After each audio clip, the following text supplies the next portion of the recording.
Bruno Guigues, chercheur en philosophie politique et analyste géopolitique français, mène depuis longtemps des recherches approfondies sur la Chine.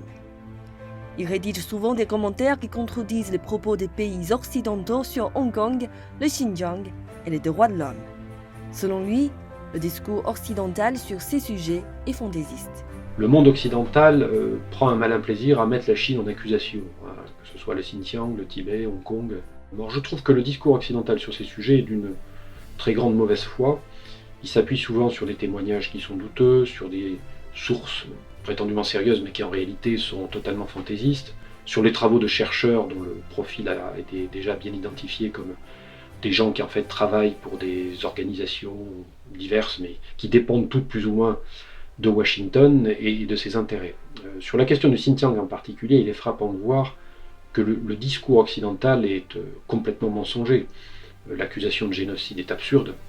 Comment le peuple ouïghour, l'ethnie ouïghour aurait pu-t-elle faire l'objet d'un génocide alors même qu'elle a connu une très forte croissance démographique dans les 20 dernières années? Tout ça n'a pas de sens. Le discours occidental, d'une manière générale, ne retient que les sources d'information qui accréditent le mythe de la répression exercée contre les Ouïghours, qui calomnie la Chine en fait, parce que c'est de ce niveau-là, il faut parler de calomnie à l'égard de la Chine, alors même que la Chine est un pays qui s'emploie au contraire à faire en sorte que toutes les ethnies, y compris bien sûr l'ethnie ouïghour, puissent bénéficier du développement spectaculaire du pays engagé depuis 1949. Cette année marque le 101e anniversaire du Parti communiste chinois. Le 20e congrès du Parti communiste chinois se tiendra également à Pékin au cours du second semestre de 2022. En 2020, la Chine a éradiqué la pauvreté absolue. En 2021, elle a atteint son premier objectif centenaire, la construction d'une société de moyenne aisance sur tous les plans.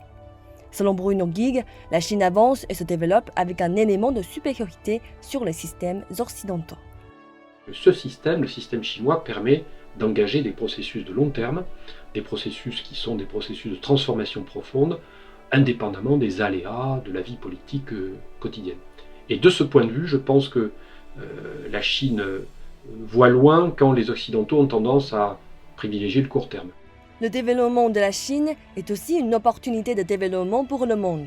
Au 27 mai 2022, la Chine avait signé plus de 200 documents de coopération avec 150 pays et 32 organisations internationales dans le cadre de l'initiative La ceinture et la route. Une initiative qui renforce les échanges et la coopération entre les pays et promeut notamment le développement commun de la Chine et d'autres pays. Et à mon avis, l'explication du succès de la Chine dans l'influence qu'elle exerce, dans la coopération, le partenariat qu'elle a réussi à nouer avec de très nombreux pays, c'est la manière dont elle s'y prend. C'est l'ensemble des règles qui régissent le gagnant-gagnant. C'est-à-dire, nous coopérons parce que nous avons des intérêts communs, mais nous, les Chinois, nous n'intervenons pas dans vos affaires. Je crois que c'est le respect scrupuleux par la Chine de la souveraineté des États partenaires qui est la principale cause du succès de l'opération Une ceinture, une route.